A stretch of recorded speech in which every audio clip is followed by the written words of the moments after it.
No dia 7 de setembro, comemora-se a independência do Brasil. Mas você sabe o que isso significa? Antes de mais nada, devemos entender o significado de dependência. De acordo com o Dicionário Online de Português, uma das definições de dependência é estado de quem deve obediência e quem há submissão, subordinação. Esta era exatamente a situação vivida pelo Brasil, de dependência, até 7 de setembro de 1822, dia em que foi proclamada a sua independência. Até essa data, o Brasil nem podia ser chamado de país ainda, já que uma das definições principais para que um território seja considerado um país, uma nação, tem a ver com a ideia de soberania, ou seja, ele deve ser independente. E de qual país o Brasil era dependente? O Brasil era dependente de Portugal. Os portugueses chegaram ao Brasil em 22 de abril de 1500. O país era habitado há tempos por grupos indígenas, que foram chamados genericamente de índios pelos portugueses, já que acreditavam em um primeiro momento que haviam chegado as Índias. Os europeus instituíram seu domínio sobre o território brasileiro. E o que isso significou? Brasil era a colônia e Portugal era a metrópole, ou seja, o território brasileiro era uma espécie de filial de Portugal, em que praticamente tudo que era produzido aqui deveria ir para a metrópole. Era o chamado Pacto Colonial. Por meio dele, a colônia era obrigada a fornecer as matérias-primas para a metrópole, como cana-de-açúcar, pau-brasil e ouro. E ela se comprometia a comercializar os produtos com a colônia, como açúcar refinado, por exemplo. No entanto, a metrópole podia realizar o comércio desses produtos com qualquer outro estado, enquanto a colônia era obrigada a comercializar somente com sua metrópole. Por conta disso, esse pacto também recebeu o nome de exclusivo colonial. Dessa maneira, é possível entender melhor o que significava a dependência do Brasil em relação a Portugal. Não era um território livre politicamente, ou seja, não possuía autonomia nem podia tomar suas próprias decisões. Todo esse processo de relação de dependência do Brasil em relação a Portugal levou em torno de 300 anos, já que se iniciou em meados do século XVI. E o que aconteceu com o Brasil durante o período colonial? Durante o período colonial, o Brasil tornou-se a colônia mais rica de Portugal, pois as riquezas produzidas pelos produtos desenvolvidos no Brasil, como no caso do açúcar, por exemplo, eram altíssimas. No início do século XIX, alguns eventos ocorridos na Europa acabaram impactando a vida não só das pessoas que habitavam aquele continente, mas também a condição dos moradores da América, já que este continente era quase que inteiramente formado por colônias dos europeus. Dessa maneira, ao falar dos motivos que tornaram o Brasil independente, é fundamental entender o contexto pelo qual o mundo passava na época, já que os eventos históricos não acontecem de maneira isolada, havendo uma interconexão entre eles.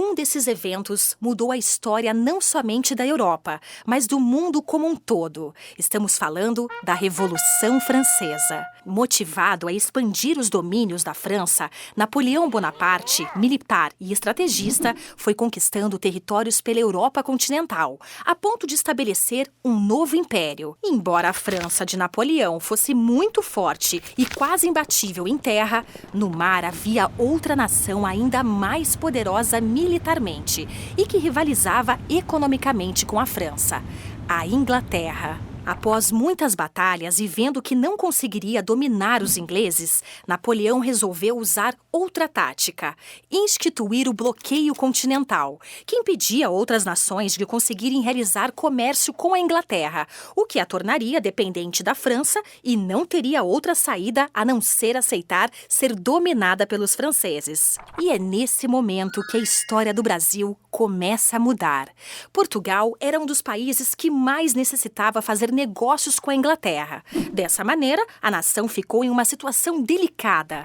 Desobedecer a Napoleão e manter suas negociações com a Inglaterra, mas tendo o território invadido pelos franceses, ou acatar as ordens dos franceses e ir à falência. A opção do rei de Portugal, Dom João VI, foi pela sobrevivência econômica do país, desobedecendo às ordens de Napoleão, o qual informou aos portugueses que em breve sofreriam as consequências dessa atitude. Portugal não possuía um exército forte para garantir que os franceses não invadissem suas terras.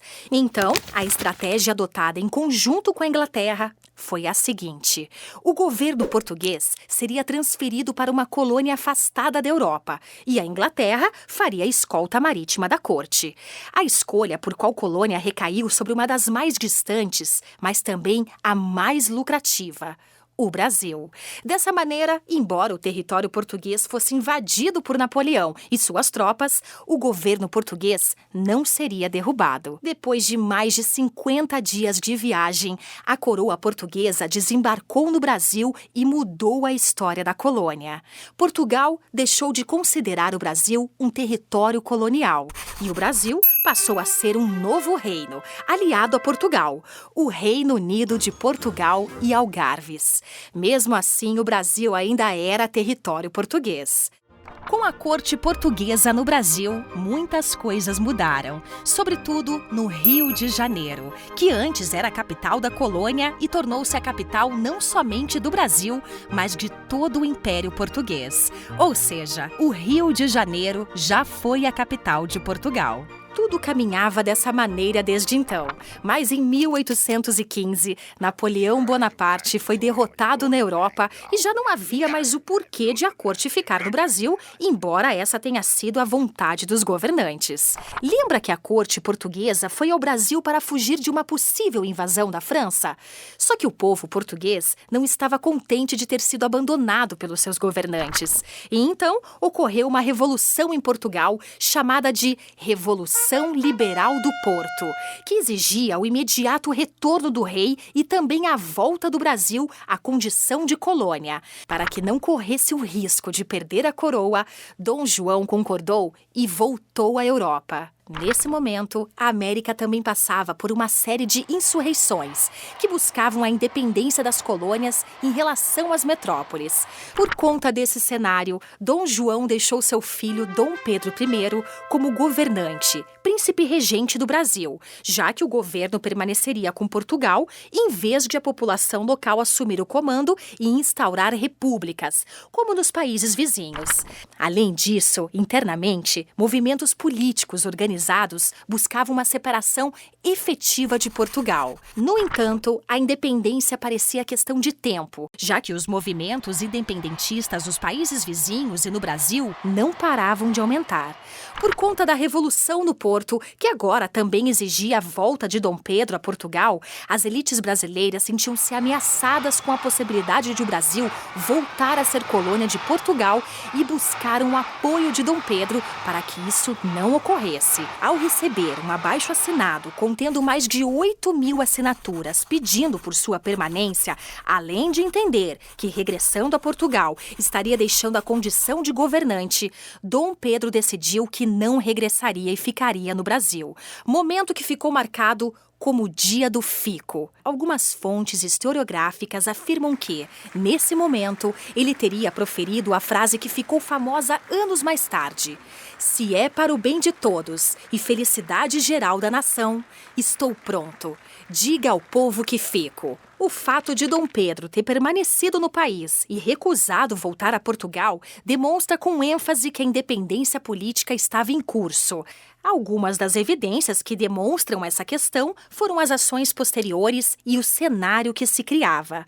As tropas de Portugal que não concordavam com a atitude de Dom Pedro tiveram que deixar a capital e, tempos depois, os ministros do governo, que eram todos portugueses, pediram demissão, sendo substituídos por por um novo gabinete composto apenas por brasileiros. Soma-se a isso o fato de que, em junho de 1822, Dom Pedro convocou uma Assembleia Constituinte, grupo que tem como missão elaborar uma Constituição, o que ocorre em países politicamente ativos. Esse cenário deixava o clima entre Portugal e Brasil cada vez mais tenso. 2 meses após a convocação da Constituinte, o governo português ordenou que Dom Pedro voltasse imediatamente para Lisboa e que suas decisões no Brasil fossem revogadas, canceladas. Ao saber dos acontecimentos, a situação já não podia mais ter outro destino. Era necessário romper definitivamente as amarras políticas com Portugal. Dessa maneira, no dia 7 de setembro de 1822, Dom Pedro I proclamou a independência política do Brasil em relação a Portugal, sendo coroado imperador do Brasil em dezembro do mesmo ano. O fato de o Brasil ter se tornado independente devido a uma decisão dos próprios governantes fez com que o período não fosse marcado por grandes batalhas sangrentas e que envolvessem suas respectivas populações, como ocorreram com outros países da América, embora tenham ocorrido revoltas e batalhas em alguns locais que não queriam a separação do Brasil de Portugal. As ações do Império foram enérgicas, no sentido de mostrar ao restante dos habitantes locais que movimentos como esses não seriam tolerados, já que ameaçavam o poder do governo recém-formado. Após a declaração da independência, em 7 de setembro de 1822, em vez da implementação de um regime republicano governado por presidentes, manteve-se a monarquia, já que essa era uma condição necessária para que o país conseguisse sua independência. Isso porque foi feito um acordo entre as elites do país e Dom Pedro I. Ele continuaria a governar o país como monarca e as elites teriam autonomia econômica, já que não dependeriam mais das decisões de Portugal. Essa situação fez com que o governo fizesse de tudo para manter a unidade territorial e evitasse, como ocorreu nos países vizinhos, a fragmentação em países. Isso explica também o tamanho continental que o país tem hoje. O dia 7 de setembro de 1822 é um marco fundamental na história do país, já que delimita efetivamente a virada de uma história em que ele deixou de ser um território ligado politicamente a outro para ter autonomia e liberdade, executando ações da forma como quer enquanto nação. 200 anos depois, é evidente que o Brasil mudou muito, passando por uma série de eventos que marcaram sua história e fizeram com que se entendesse enquanto nação. O que podemos falar sobre o sistema político do Brasil desde então? Em 1889, trocou sua forma de governo para a República e se mantém assim.